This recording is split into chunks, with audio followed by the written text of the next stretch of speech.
LinkedIn, we are going to fire up your Monday. With Steve Spiro, the Master Connector. I am Steve Spiro, the Master Connector. Over the next hour of this Master Connection series, we will take a deep dive into the different ways to connect and network effectively. See us and hear us right now. So LinkedIn, we are on here. We're getting ready. Hear from experts along with Steve Spiro, who went from being shy and introverted to the Master Connector.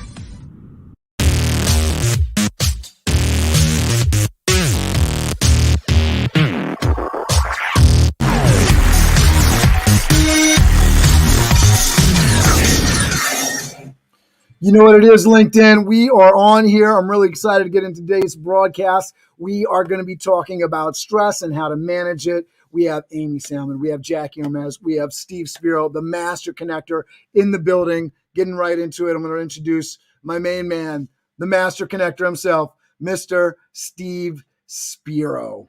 Now, I want to start things a little bit differently than I usually do with this introduction here. We have such a great show, and I got to tell you, I have learned so much from Steve, and I can't think of any better introduction than to tell you what somebody's done for you. So from our first meeting with the E-Myth Revisited as a great suggestion as a business owner, Steve Spiro really does care about the people that he's meeting with. I love Bob Berg's quote the other day, the superpower if you really care about the other person on the other side of the phone. So here we go with the official, but I've gained over 2,000 LinkedIn connections over the last 12 months, really just from being involved in the show with Steve Spiro. Steve Spiro is a martial arts black belt and a master networker. He has moved from being a shy, introverted kid to the Master Connector he is today. Steve Spiro began his business career by starting an advertising company in NYC. He had an incredibly fulfilling career and experience in advertising and marketing, but eventually pivoted to the technology industry. Today, Steve is a business automation consultant with Quadient, where he helps companies streamline and automate how they communicate and connect with their customers, leveraging artificial intelligence with both hardware and software. Steve Spiro believes in the power of mentorship, growing oneself through self-development and continuing to create meaningful connections through building a large network.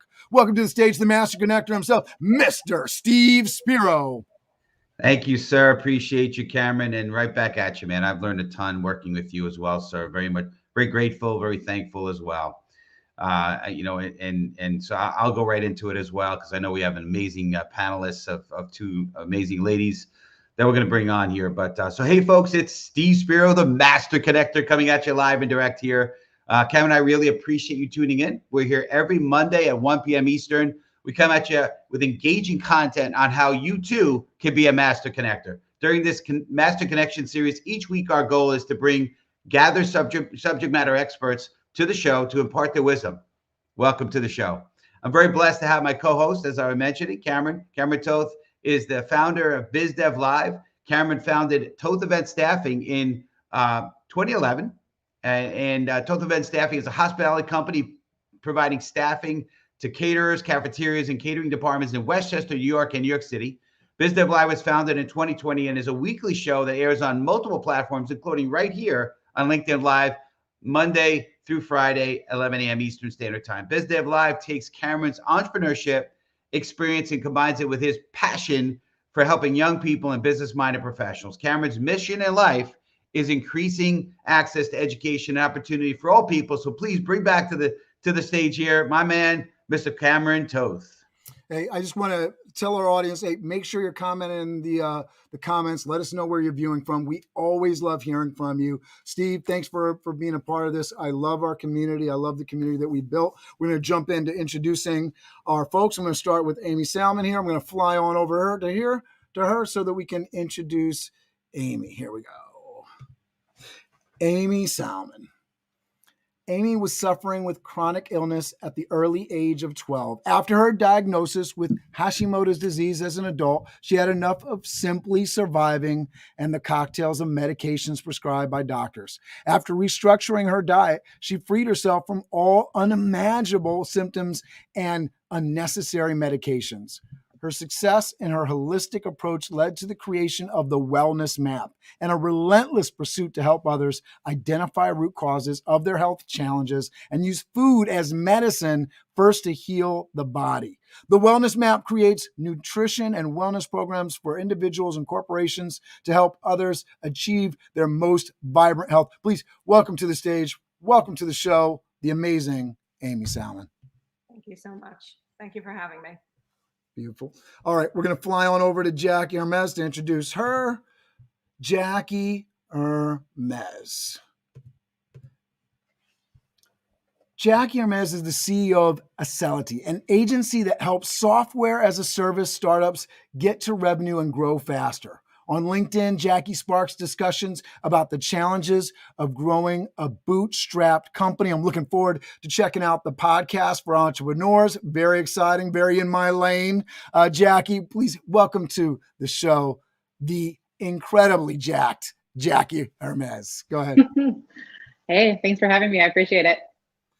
All right, so we got some folks checking in. Peter Hannah is checking in here. We got my Susan man Peter Castelli. from Texas. Good day from Ontario. Susan, thanks for checking in. All right, Steve, get us started here. The first question I have to throw out for the show today is, how do we understand our triggers for stress? We're talking about managing stress, and I think, whenever you're talking about any kind of problem, it's just understanding that you have one. So I figured this was a good place for us to start the conversation. How do we identify triggers? And then Jackie and Amy, if you don't mind, just jumping into the private chat and let me know who wants to jump in next on this, but get us started here. Sure. Yeah. I mean, for me, stress has been a big part of my life for many years, as probably a lot of us, right? And so for me, the triggers of stress is I find that I get this sort of like extra skip in my heartbeat. I find that I get a little sweaty. There's different things that come up, anatomically for me that show that I have stress. But it's just, it's how you deal with the stress. And I know we're going to get into that and how you manage that stress, because, listen, life is about stress. It's, it doesn't have to be, but we get a lot of stuff thrown at us. And for me, being a personality type that tends to be a control freak, anytime that things are not in my control, I tend to have some stress, so I've had to learn how to live in the comfort zone. I find danger in the comfort zone. So I've been able to learn how to be comfortable in being uncomfortable. So that is my take for now. And I'd love to hear the panelists on that as well. Yeah, no, I think the idea here, is what's causing the sweaty palms? Like, how do you know what triggers it? Because I know from my journey, the biggest challenge, aside from managing the stress, is just knowing where it comes from and how to so that I can start preventing it. I know, Amy, you want to jump in? Go ahead. Yeah, sure. Absolutely. So for me, chronic stress started affecting me at 12 years old. So some people may say, like, what was going on for you at 12 years old, right? But my mom died when I was 10. And what I had noticed, and, we don't know as children what's going on till later in life, but I had literally gone into a form of a state of shock for many years. And when I had come out of that, I started suffering with debilitating stomach pains and digestive issues. I started coming home from school and sleeping for many hours. I started eating. I was a big eater anyhow, but I started taking out food and I wasn't cutting anything. So I would sit down with a pie and eat the whole pie.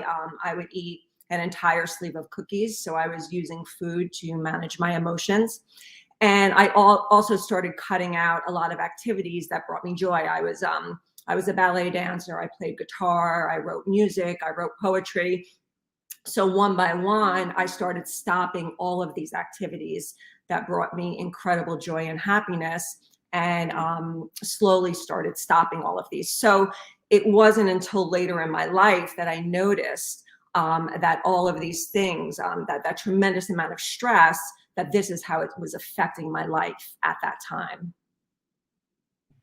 Thank you, Amy. Yeah, I see you get some of the symptom triggers there, right? Jackie, go ahead. That's a good question. I mean, I think we all feel a lot of these symptom triggers, right? Like I feel them physically. I can feel them in my shoulders. I get headaches. I'm very short tempered when I have a lot of stress or a lot of things on my plate. And I think the key is to figure out what causes that. So I have gone through a process of identifying what those triggers are, and it might be interacting with certain people that trigger me, which we could have a whole different conversation on, the people that trigger you and why that happens and what that says about you. And I don't know, maybe we'll get into that. But it also, I mean, it can have to do with different situations that you put yourself in, or just the stress of growing a business in general. I think you can't survive the process of entrepreneurship without figuring out how to manage your stress. So I'm really excited for this conversation today. Yeah, I love that. And I think, understanding the triggers for yourself, it gives you some insight into understanding, what may be triggering, and then, the symptoms, and then how people react. Because I know for myself, getting really familiar with what stress looks like in my family members, for example, is something that's important for me, so that I can figure out, one, how to not get myself in more trouble, with my wife, and then two, like, especially with my kids, kids don't always communicate well about what's going on, and so you got a busy day, and sometimes there's moments where you say, oh, you know what, I need to take a moment and ask this guy or this girl, what's going on in their day. Maybe take a moment to have some fun with them, depending on, what I'm seeing, so that I can help manage their stress as a parent. Really, really something that comes in handy on the parenting tools, right? All right, so let's jump into this, because I know that we'll get more into this. And for our audience, right, what are some of the things that trigger you? Whether it's at work, whether it's at home. I get visions of the office of the TPI reports or whatever. Hey, I need you to come in on Saturday. EPS reports, yeah. Office space. That's funny. That kind of stuff. Like, what triggers you at work? Is it people? Is it the requests? Is it the environment?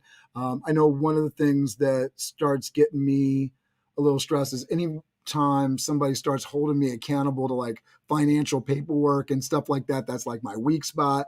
And so a big part of me growing as an individual is like getting ahead of that stuff, knowing that stuff stresses me, and getting ahead of it. All right. So can you separate body stress from mental stress? So I thought this would hit home, and Amy had given us some different questions. So I wanted to incorporate that and try to give some stuff that I thought the audience would particularly sort of feel.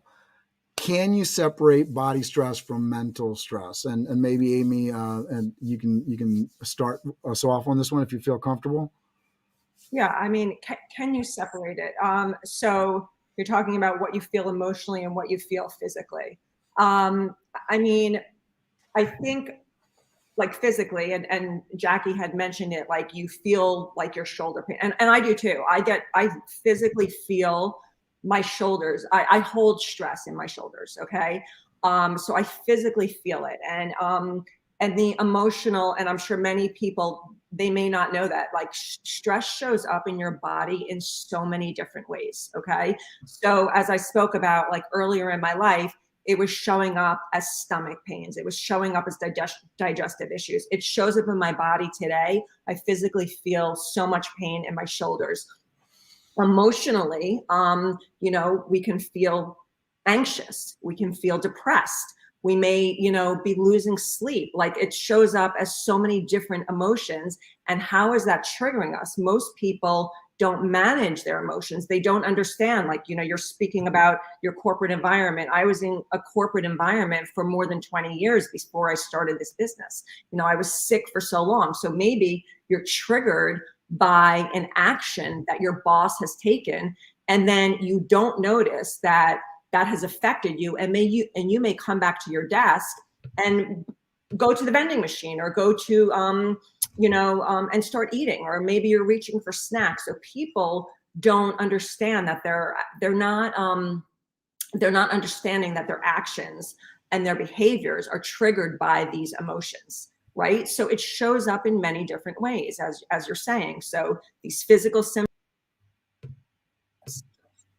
that is what's happening.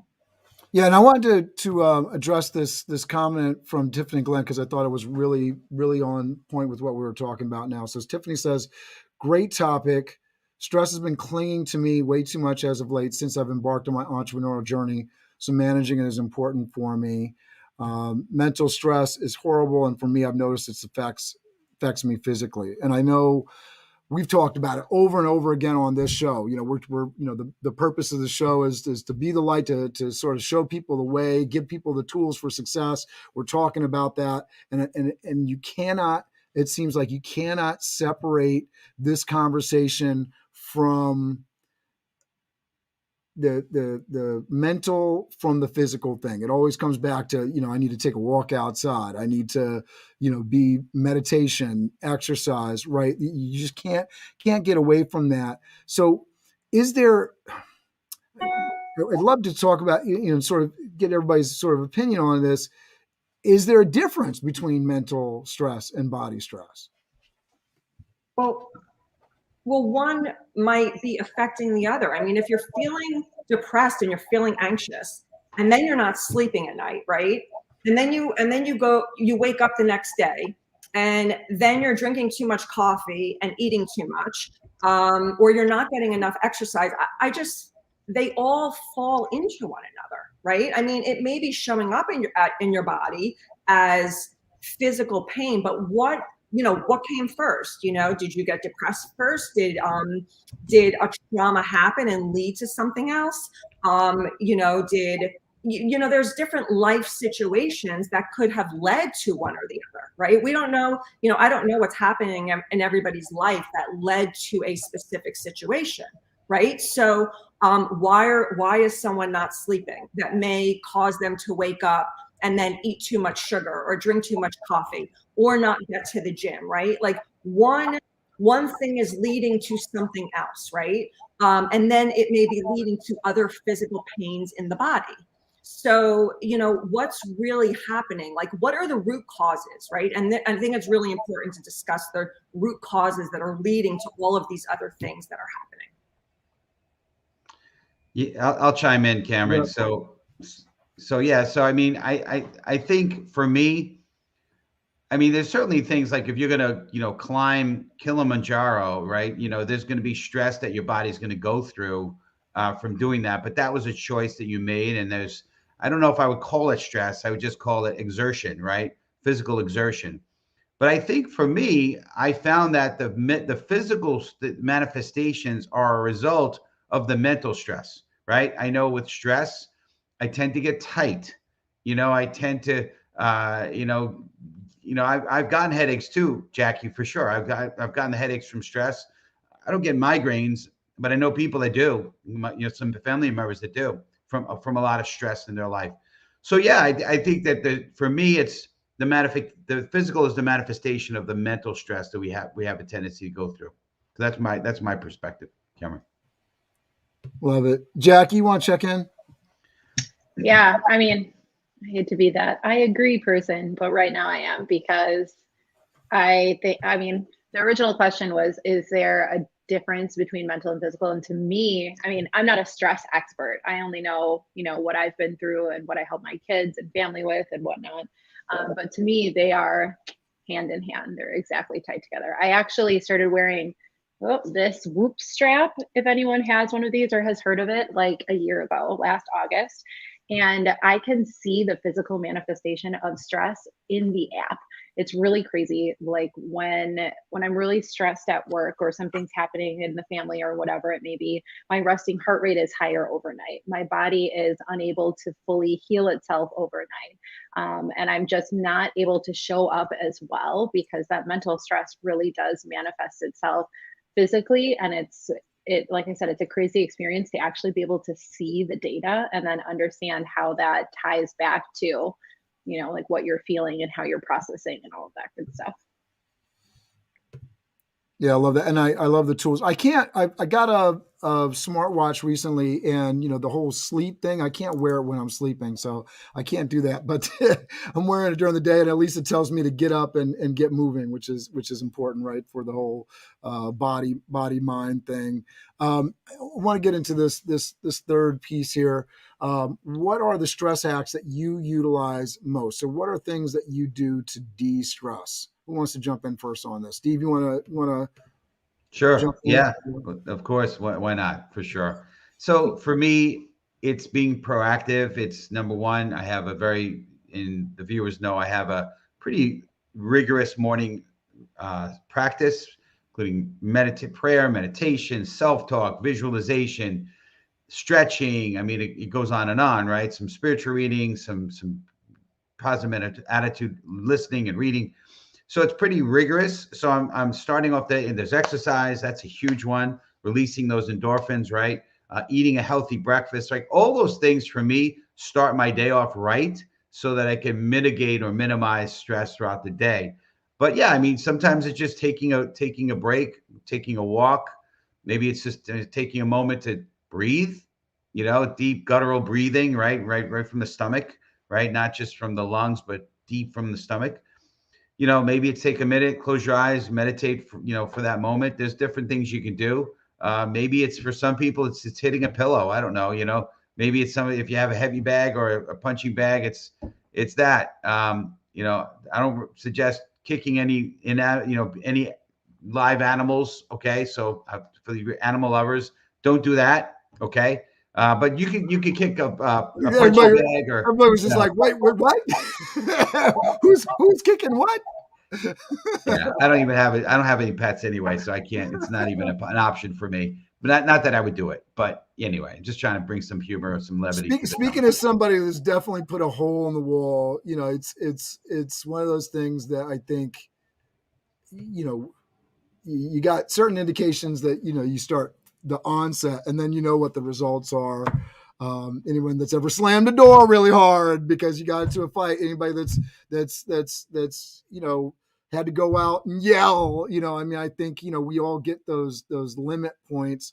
And so when we talk about stress hacks, and Amy's, I think the way that Amy put it in her questions, what are some ways to manage and prevent the impacts of stress? These are the things that keep us from getting to that point where we're destructive to others and to ourselves. I remember, as a parent, because I think, stress goes the gamut, professional life, personal life. I remember as a parent sitting there with my first daughter, and I'm there on the kitchen floor. I'm trying to let my wife have some sleep. And this is like 3 months, in, and the baby's crying, and I'm just sitting there rocking on the kitchen floor, and going back to the video they played in the hospital, don't shake the baby, right? Because I was that frustrated, I was that tired, I was that stressed out. And so how do you get yourself to not be in that place, right? And luckily I didn't shake the baby, but I'm glad they play those videos in the hospital. I really, really good stuff, talk about kicking the cat, right? I mean, just really, really bad places our minds and bodies can go when they're stressed, which is why doing a show like this is so important, right? So Amy, Jackie, you guys want to jump in? Who wants to go?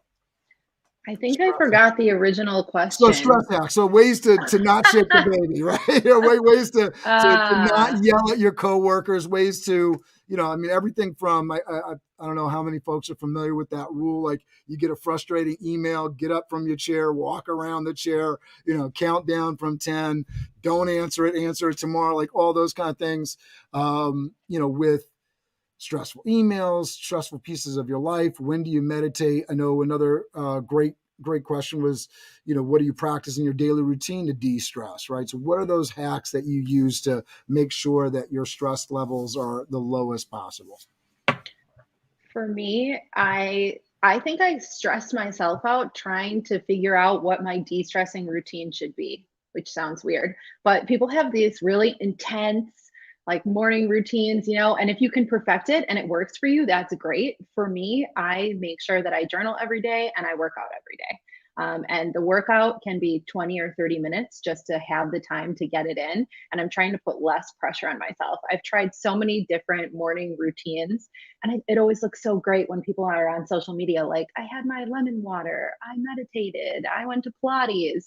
And I'm just like, I want to be that person, but I'm just not. So I think you have to find really what works for you to handle stress in the moment, and long term, I think, can be two different things as well. I love that, Amy. And I think this is a great question for you that Gabe put in here. What holistic approaches would you recommend to help alleviate stress levels? So what stress hacks do you have? And then can we answer Gabe's question here? So for me, it was really, I started a meditation practice about 7 years ago, and that has been life-changing for me. As someone who has suffered with anxiety, probably a large part of my life, and coming from a corporate environment, when you speak about the emails that were coming in, when you speak about, I was in always in these high producing roles and everything, like be at your desk at this time and, what have you done and blah, blah, blah, it was always that. I really found that I was in these very, I was always reacting to everything. And then I would go outside and take a walk and come back and take someone into the office and I'd be apologizing. I was like, wow, this is not my personality and I don't want to be this person. And when I left to start my business, I found that I wanted to be meditating at 7:30 in the morning, not be sitting at a desk at 7:30 in the morning. And I started this practice, and it was life-changing for me because meditation nourishes your nervous system. And it taught me a way to be proactive instead of reactive. And so in every aspect of my life, it wasn't just in the business, but it was in all aspects of my life. So it allowed me to take a pause and make a better decision for my life. So whether it's, even though I'm in a different position in life, I could take a step back if someone comes at me, or if I'm getting that email or that phone call, or in any stressful situation, I can come back to that email, phone call, whatever it may be, and I could just take a pause and make a better decision. So I really love the meditation. I love deep breathing exercises where, wherever you are, you can, if anybody wants this book called Breath by James Nestor, I really, really love this book. It's just wonderful. So it's a great tool for anyone if you want to go out and get that book. Really how incredibly healing breath work can be. It's unbelievable. We breathe too much. That's basically it, but there's wonderful breathing exercises in there. I use breath work all the time. So I love that. A simple one, if you want to take away right now, you can breathe in for 6 breaths, breathe out 6 breaths, just using your nose. Don't breathe in and out through your mouth, or the 4-7-8 breathing technique. So I love meditation. I love breath work. I love just going outside for a walk and connecting with nature. And like I said, for me at a very early age where I disconnected with the joys and passions in my life, I think a lot of us do this in our adult life. We wake up, we're stressed out, we're taking care of kids, we're taking care of everybody else but ourselves. Bring back that joy and passion into your life. It's so important. There we go. Breath, thank you so much. If you just brought that up, it's a wonderful book. Yeah. I wanted to highlight on the screen, and I had Gabe's question too, because he was asking as you were talking about this, what are the guest thoughts on using breath work to releasing stress? And we've had a little bit of that on this show before about how important breath is. And if you wouldn't mind, since Gabe asked the question, and Gabe, let me know if you got the answer on the holistic thing. If you got, to me, holistic means, not with a whole lot of fancy medicines. I'm not exactly sure if that was the direction you were going. I don't know if he was looking for like natural oils and salts and all that kind of stuff, kind of new age kind of stuff, old age, new age kind of stuff. But let us know, Gabe, if you were getting an answer that made sense to you on that. But what because I struggle with the breathing thing. I know breathing is important, but sometimes I feel exacerbated and I don't know exactly how I should be breathing. I definitely feel the loss of air, or maybe I'm breathing too much, as you were saying before. But how do I know that what should I be doing if I'm getting to a point where I'm stressed? How should I be breathing? Yeah. So the most basic breathing technique, when people are feeling anxious, they breathe from their chest and not from the lower belly. And anybody who practices yoga would understand that. It's deep belly breaths. So just taking 6 deep breaths in through your nose and 6 exhaling out through your nose for those same 6 breaths. That would be a very basic breathing technique. Just like people eat too much, people breathe too much. And if you could practice that, that's one of the basic breathing techniques I practice. I meditate, and then I do this breathing technique just to help slow down my breathing in general throughout the day. So if you feel like you're having any type of anxious moment, Cameron, or anyone on this webinar today, take 6 deep breaths in through your nose and out through your nose. And if you could practice that for 2 minutes, 5 minutes, up to 10 minutes a day, it will help just have an overall sense of calm. That's how we should be breathing. That's one of, we probably breathe 6 times as much. Steve, I imagine you read this book. That's one of the, James Nestor did so much research on breathing, and that's one of the most basic, that's how we all should be breathing. I identified so much with Jackie when she was saying she gets stressed over like her de-stressing routine, because I feel like that sometimes too. Like, how am I supposed to breathe? How am I supposed to actually, like, just what am I supposed to do with myself to de-stress myself, and getting stressed out about that too. I love that. I think you wanted to jump in here. You mean me, Cameron? Yes, yeah. Yes. Okay, cool. Yeah, no, I haven't read the book, Amy, but I would like to read it. But I've, in the martial arts, breathing is preached upon, and I've seen the value of it, both, in life and in business. I will say this. I'll give you an example. I was at a doctor's appointment, nothing serious, and I think they needed to do some kind of checking my pulse or something like that. And so they said to me, just relax. Well, to me, relax is I do deep meditative breaths. So I closed my eyes and I got into a meditative state, and I did some really deep breathing. And then when she did the reading, she's like, "Oh man, your blood pressure is really, really, really, really low." I'm like, okay, well, I guess I did too much, right? So that was the downside to the breathing technique, but it works. I mean, that was an example of how it works. It took what normally is a blood pressure, and it actually lowered it like to an extreme level, right? But one thing, and this is not related to stress, but one of the things that I found interesting about breathing is, number one, there's a lot of bad oxygen that stays in your lungs that doesn't get out. It's goes like dirty air, dirty oxygen. And through really deep breathing, we're taught how to release it and get rid of it. And I don't know if it's appropriate, Cameron, you tell me, but I could do a quick demonstration of a breathing technique, because most people, when they breathe out, they just breathe out. They breathe out a little bit. So when you breathe, you breathe. I was taught breathe in through your nose and out through your mouth. So you breathe in and then out.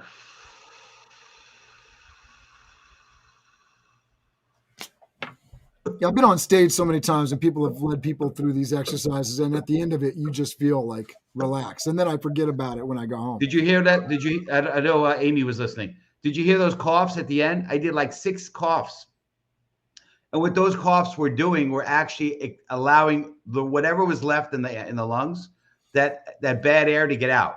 Most people breathe out, and there's still a good percentage of the air left in the lungs. So anyway, for what it's worth, it doesn't have to do with stress, but breathing is super, super important for health, both body and mind and spirit. Love that. Love that. Amy, Jackie, do you guys want to go into any more hacks for folks that are watching here to provide some other things that people could utilize? Are you talking about utilizing for managing stress? Yeah. Yeah, I mean, I'd say food. Your nutrition is incredibly important. I mean, I always say food is mood. So manage what you're eating. I mean, I was highly addicted to sugar for a large part of my life. And when you're eating too much sugar, I mean, I use that, after, and again, didn't realize it, but after my mother had died, it naturally was just a way I used to deal with my sadness. So rebalancing your body, restructuring your diet with the right nutrition is really important. And I know it's the holiday times right now. Many people feel really anxious. Families can make people feel really happy. It could also make people feel really stressed out. And people, right? People drink too much. They eat too much sugar. So really making sure that you have the right nutrition. People tend to not realize they reach for calories, but our bodies want proper nutrition. So one of these things with it, and I love Atomic Habits, right? James Clear, right? The idea of putting the healthy things in front of you and making sure that the unhealthy things are not in front of you, because if you make it easy, you make it easier to do the right thing, right? What are some of the foods that people should be kind of keeping out in front of them, and some of the foods that they're hiding? Maybe there's some things that are pretty obvious, but maybe there's some things that aren't so obvious that people are eating to themselves. I know one of the killer things that I do, and I put a lot of sugar in my coffee that I probably shouldn't do. But what are some things? So I'm not about diets. I'm not a nutritionist that's about diets. I'm against diets. Actually, I'm about each individual should we're all different. Like I have Are you familiar with Atomic Habits? About what? Atomic Habits by Yes. James Clear. So, basically what I'm talking about is not that somebody should be dieting, but, instead of having the candy bars on the table, you should have that basket of apples and fruit, right? Well, yeah. I mean, look, if you have junk in your house, you're going to be more apt to eat junk, right? So, keep good stuff in. But it's having meals that are balanced with quality protein and fiber and healthy fats, right? If you go and reach for bagels or sugary cereals or donuts in the morning, well, then guess what? You're going to have cravings in the afternoon, and your blood sugar levels are going to be all out of whack, and you're going to be craving the wrong stuff.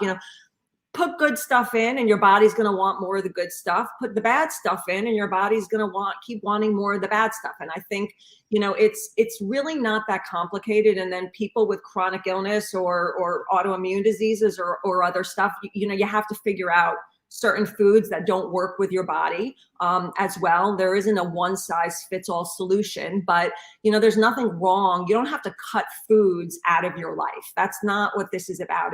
It's about finding what works for your body and rebalancing, restructuring the plate with the good stuff. If you want a really easy way to do that, take your plate at mealtime, fill 50% of it up with, organic, colorful vegetables, fill 25% up with quality proteins, and fill another 25% up with, like sweet potatoes, if you can tolerate grains, or a whole grain, a quality piece of toast, not, just something that says whole wheat, which is still processed and sugary. And then add some healthy fats in there, avocados, extra virgin olive oil, coconut oil, flax, things like that. Legumes, if your body tolerates it, right? Everybody can tolerate different things, again, depending if you have chronic conditions, autoimmune diseases, but that's what you want to do. And if you want to have some treats, that's okay too. There's room for it. But obviously, I love laying that out, because we're, especially in American society, the meat is like 60, 70, 80% of the plate. The vegetables are like 10% or 15% at the most. And then potatoes like 30, 40%. Yes, I know how to count everybody. That's what we do, right? We go 120% with our food, right? And it's falling off the plate. I ate at Dallas BBQ yesterday. Incredibly enjoyable. Probably the worst thing in the world for me to eat, right? But the plate is just stacked to the mountain. And, doing that a night out, I hear you when you say no diet, but we do that at home too, right? My wife cooks for me. God bless her. I love her. And she puts that meat on my plate, and I know I probably should be digging into the salad and the vegetable. Like, you brought the salads for me. I can eat the salad. No, here's the meat I cooked here. I'm like, all right. And of course I eat it. But Jack, let me get Jackie in. I know she's been wanting to get in. We'll flip it over. Go ahead, Jackie. Yeah, we were talking about stress management techniques before. Yeah. The one that I wanted to share is something that I did probably last year, which is just removing the word stress from my vocabulary so that I have to replace it. So it's like, because stress is such a blanket for lots of other emotions, right? It could be that you're feeling physically unwell or whatever it may be. So every time you say the word stress, like, I'm going to go to my husband and say, oh, I'm feeling so stressed. Replace it with what you're actually feeling. So did you overbook yourself? Do you have a never ending to-do list that you're not getting to the bottom of that you could reconfigure or move some things around? I just think there's a lot below the word stress that if we can more accurately identify the way that we're feeling, that it might make it easier to handle the stress. Yeah, I love that. Identifying words, right? It's I was some examples of this the other day of, communication, when you speak that way to me, you make me feel, right? Instead of saying you're stressing me out, right? That kind of thing, that clear communication that really identifies this is the thing that needs to be adjusted. And I interrupted Amy just trying to get Jackie in, but that I love that dinner thing. What about breakfast? Because I know meals are one of these things too, right?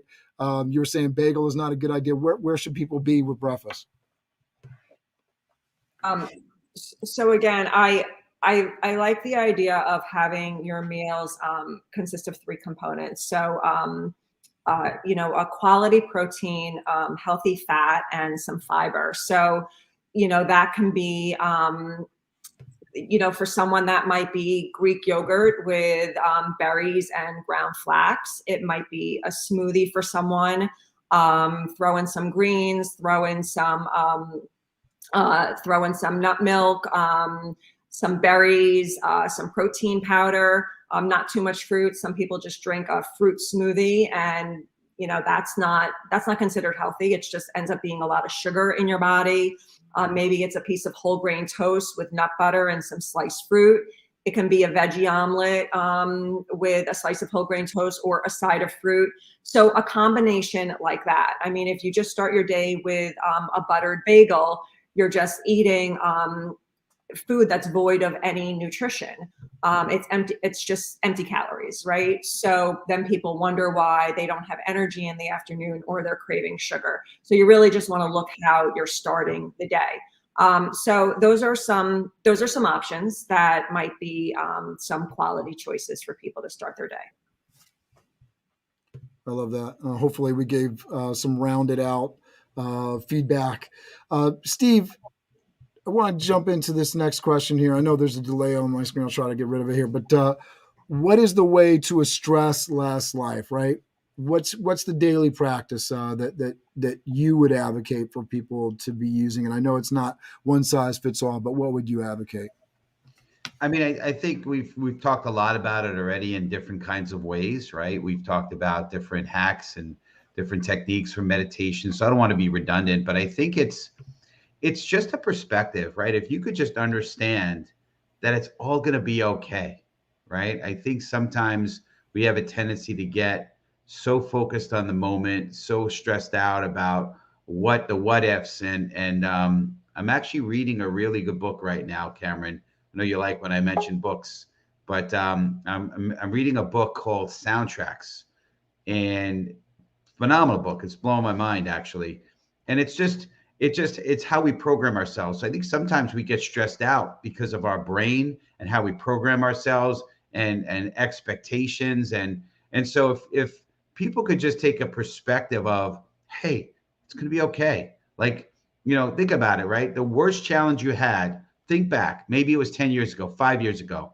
Is it still a problem today? No.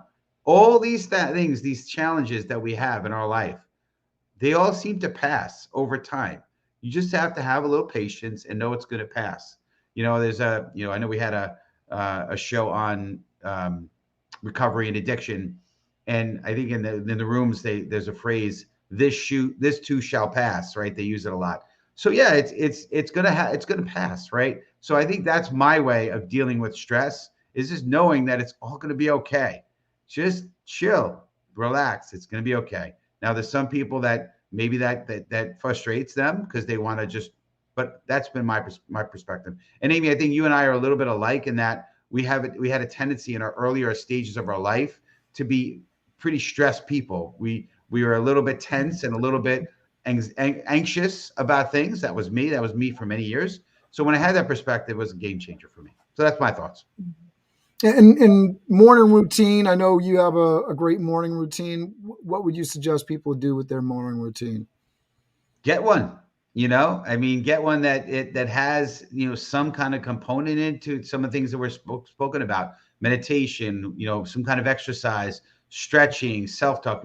All those things, right? Get a routine, get something that kind of you feel good about, because just the fact that you're doing something good and positive in your life in the morning, and you're starting your morning out right, you're starting the day out right, you'll feel really good, better about yourself. Not to mention that there's some physiological things that's going to be doing for your body when you do those right things, right? It's setting your body and yourself up for success throughout the rest of the day.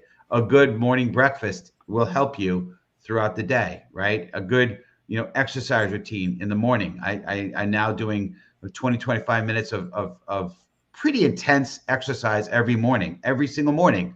And I feel great. It's been helping, keep me energized, right? Most people like, well, doesn't exercise make you tired? No, it actually gives you energy. It really does. So, yeah, I'm sure you get more tired by the end of the day, and then that helps you sleep and helps you have a better sleep pattern, right? And that's really critical. If you're not getting enough sleep, there's no matter what you do, no matter how much coffee you drink, whatever, right? You're not going to feel very good. I wanted to jump in because Steve Crowley, Jackie, in the comments, picking him up. Understanding nutritional values most likely an educational deficit in most of our lives. Certainly mine. I think this is a big deal. And we're not a particularly political program, but when you talk about what kids eat in school, and what we as parents typically educate our kids in eating, we're not set. We weren't set up ourselves maybe for the best nutritional pathway in our lives, and our schools and communities aren't necessarily setting us up for the greatest nutritional pathways. So seeking this education out and making it a priority in your household is a great way to lead to a life of less stress. And that's what we're talking about today, right? Managing. And not to get too much on a tangent, but with the education, but there's a lot of talk about ADHD and ADD, but yet the diets that we're giving kids are highly carb, highly sugar. Listen, there's got to be some. What's the chef? What is it, Jamie? I forget his last name. Jamie. He talks about how much sugar, like in the milk, and he comes out with like the wheelbarrow of sugar that the kids are eating. Like it's crazy. It's a crazy amount of sugar that we digest. Captain Crunch, grew up on it, loved it, but we don't allow that in my household. It's either Honey Nut Cheerios or what's the other one? We do Frosted Flakes, which isn't great, but no Fruit Loops or crazy colored things. We keep that to a minimum.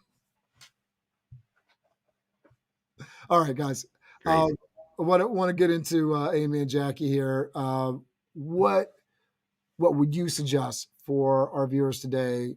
Morning routine, how to lead a more stress-less life. Who wants to jump in first? Well, I think we already discussed my morning routine, which is just filling out my journal and working out. And frankly, sometimes I get to it around noon. Sometimes I get to it around, I don't know. I'm not trying to put a lot of pressure on myself. I'm just trying to make sure that the routine and everything that I put in place leads to less stress instead of being another thing that I have to do. On the stressless life topic, I don't know. Is that a thing? I am not positive that it is, or at least it isn't for me. But I do think that there's a lot of physical and mental work and self improvement that you can do to get closer to a stressless life. But yeah, to me, I don't think that's really a thing, especially with running a company. I have 3 kids. I don't know. There's always something that needs my attention, or something that could be happening that's perceived as negative or bad, but it's all in how you process it and how you react that matters. And the way that I'm asking the question is not stressless, like stressless, but stress-less, right? So how can we get to a stress-less life, right? Because we know there's always going to be stress, but how do you get stressed? And you talked about journaling, Jackie. So, and you're on the entrepreneurial mindset. I think journaling is something that I endeavor to do more frequently, more consistently. How do you suggest people, if they aren't journaling, that they sort of get consistent with it? Yeah, I needed a structured system to be able to do it. I tried journaling a number of times, like one system where you ask yourself 6 questions every morning and it's just more open ended. And I didn't like that. So I think, again, it's about finding what works for you. I use the companion journal that goes with High Performance Habits by Brendan Burford. So that one, it's a very structured, here are the questions that you're answering today. Here are my top priorities. You do like a quick overview of your calendar, and it helps you set your priorities, understand what you need to do that day, and kind of set your intentions as well. Like, it asks, who's one person that you need to connect with well, and how are you going to go about doing it? Or what is something that might trip you up today? So I have to look at my calendar and my to-do list and everything that's going on and say, is there something that might trip me up? And if so, how am I going to handle that? So it just helps me get prepared. But like I said, I've tried journaling many, many different ways, and this is the only one that I have stuck with. Hello. And what's that system again? Is there a name for it? Yeah, it's High Performance Habits, and it's the companion journal with that book if you have read it. I'll grab the link and put it in the chat. All right, very cool. And Steve Crowley says, I try to consider the bigger, this is an answer to the question, I think, when stressed, how do you calm down? And he says, I try to consider the bigger picture of life and not get consumed in the moment, snapshots in time, momentary stressors, or simply that, mostly temporary moments, but generally not the end state for our personal and professional lives. He says, eliminating self-pressure is a key for me to help maintain balance and accepting that some days just won't go as I would prefer or plan. Got to let it go and be kind to ourselves, which I know Susan was talking about letting it go, right? So we get a little bit of frozen moment, right? To let it go, right? Steve, I know you wanted to comment on Jackie's point before I Yeah, I do. Thank you. And Jackie, great point. And I know Amy has had a chance to speak a lot here, but part of the reason we want to have Jackie on here is because she brings to the table that sort of high performance, busy executive, multiple entrepreneur. She's a 7-figure, beast at, right? So we wanted to have her perspective as well, and it's really cool to hear some of the things that she's talking about as well. But the one thing that yes, stress will always be in our life, right? And notice the show title was managing stress, right? Because it's not going to be it wasn't eliminating stress, because you can't really ultimately eliminate it. But one of the things that I will say that has helped me, and I'm reflecting off of Jackie's sort of one of her hacks being journaling. I journal, but I journal a gratitude list. So I found that taking my eyes off of myself and putting it onto other people and being grateful for other people helps. I also found that serving other people, put your eyes on somebody else and helping them, kind of keeps the focus off of your day-to-day challenges as well. So that's one thing that I want to just mention to you as well, that serve others, go out and be a blessing to other people. And you'll find that your stress, your challenges will go away. And then one last thing I'll say is, I heard it said, if you think you got challenges or in your life, okay, what if you did this? What if you took your worst challenge and there was 16 or 20 other people and everyone threw in a pile their worst challenges, and you had to grab that one challenge out of the pile?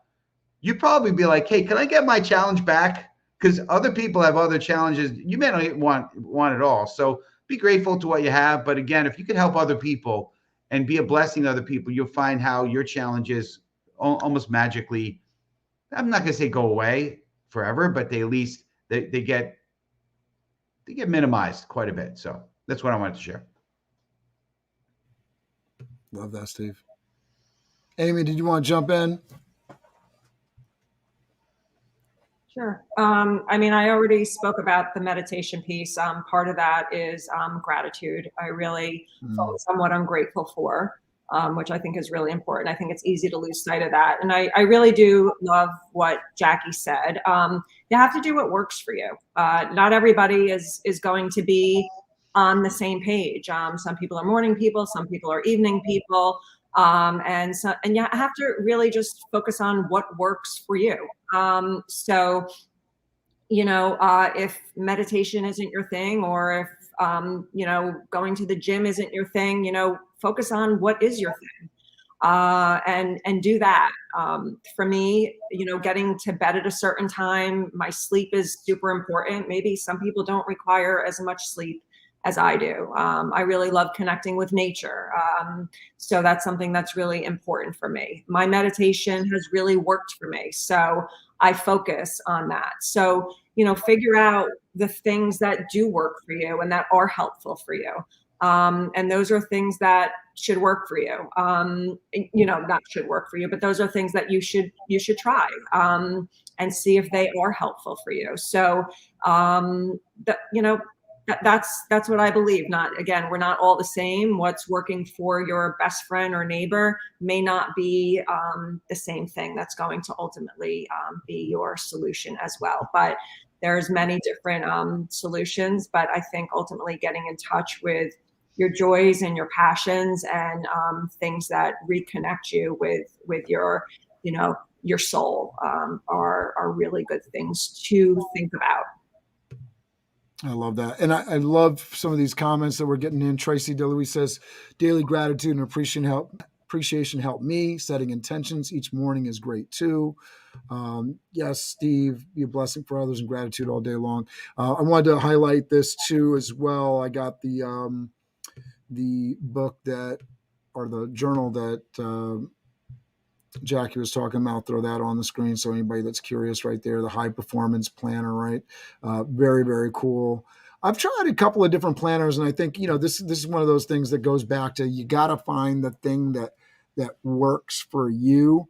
I've tried like the structured things, and the structured things don't always work for me, but I've gotten to, and I'm in Lynn Rose 5 a.m. club. And so when I'm good and consistent and going to sleep on time and waking up, I'm documenting that win from yesterday and 3 things that I need to get done today in terms of the list building, right, to be productive with the day. And then, when I'm really journaling well, it's documenting those systems and processes like, the E-Myth tells me to do, right? That great book that we're always mentioning on this book. And I've recommended it to so many other people, Steve. It just comes up over and over again. If you want to scale your life, you want to get better at doing things, documenting those systems and processes, those things that work for you on a daily basis. Talk about reducing stress, right? What's more stressful than dealing with the same problem over again, right? The definition of craziness, right? You're doing the same thing, expecting a different result, right? The idea that you can build a system and process for so many of the different things in your life is really powerful. So I want to go around. I want to make sure that Amy and Jackie get a chance to tell our viewers where they can find them. Steve, any closing thoughts here before I turn it over to them? Just kind of give the viewers a chance to know where they can track Amy and Jackie down. Yeah, I mean, I just think that it's we've had a great discussion here, and I just appreciate everybody, the panelists, Amy and Jackie, getting on here, and it's been great. I'm excited, and I will say, make sure you connect with Jackie and Amy for sure. They're amazing ladies, so for sure connect with them and see what really how they can benefit you in your life for sure. Amy, where can folks find you aside from your LinkedIn, which we've definitely put in? And Jackie, thanks. I saw you put your link in the chat. I'll throw that up in a moment. Yeah, my website is www.thewellnessmap.org. So it's thewellnessmap.org. Beautiful. So everybody go to wellnessmap.org. And then Jackie, tell people where they can find you. I have the link up there for both the LinkedIn, which if folks are watching, just so you know, you can always find our guests down in the comments. If you're on YouTube, if you're on LinkedIn or Facebook, it's over to the side there. Just check it out and hit those links and make sure you connect with our presenters today. Jackie also put the website in there, JackieHermes.com. Why should people go to that website? There's tons of content. If you are growing a company, thinking about it, managing a team, climbing in your career, I host a podcast 3 times a week, post weekly blogs. There's a lot to learn on that website. Love it. All right. So I just want to encourage our viewers, if you are getting stressed out, you're stressing out, please, if you're watching this right now, if you're watching on the replay, put some comments in there.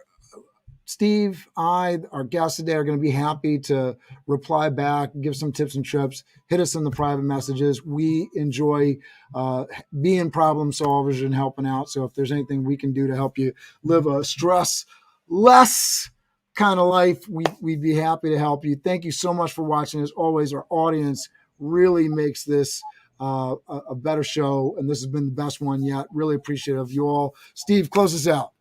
Yeah, I mean, I just want to say, listen, great show, great content today. And listen, if you're a viewer and we have an amazing community, we love and appreciate you guys. We know we're moving into a season of giving, a season of light, all the different holidays that this season, and then of course moving into a new year.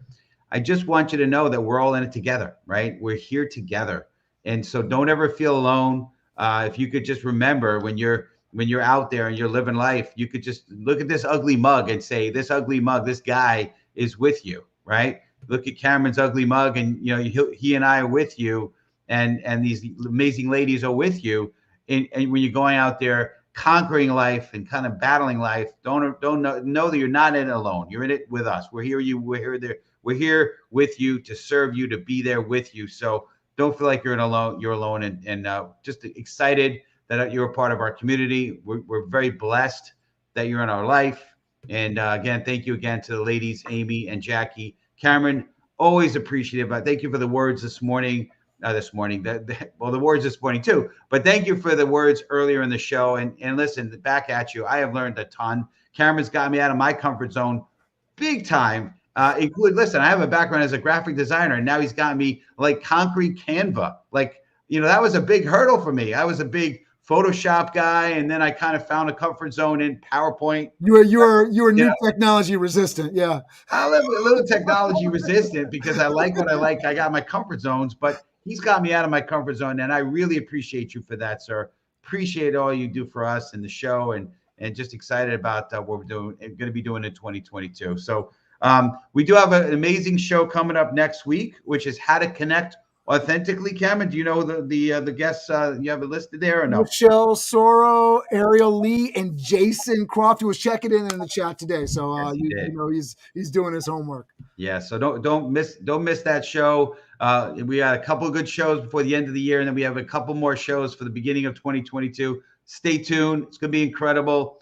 But we're going to end this episode as we always do, because we want to encourage you. We want you to know that you can really crush today. You could crush life in a good way. So ladies, we count down and we say crush it. So just so you know what's going on here. All right. Go ahead. I was going to say it. Thank you, though.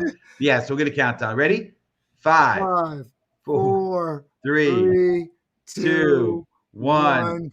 Crush it. Have an amazing week, everybody. We'll see you next week. How to connect authentically. Looking forward to it. Amy, Jackie, thank you so much for today. We'll see you. Bye. LinkedIn, we are going to fire up your Monday. With Steve Spiro, the Master Connector. I am Steve Spiro, the Master Connector. Over the next hour of this Master Connection series, we will take a deep dive into the different ways to connect and network effectively. See us and hear us right now. So LinkedIn, we are on here. We're getting ready. Hear from experts along with Steve Spiro, who went from being shy and introverted to the Master Connector.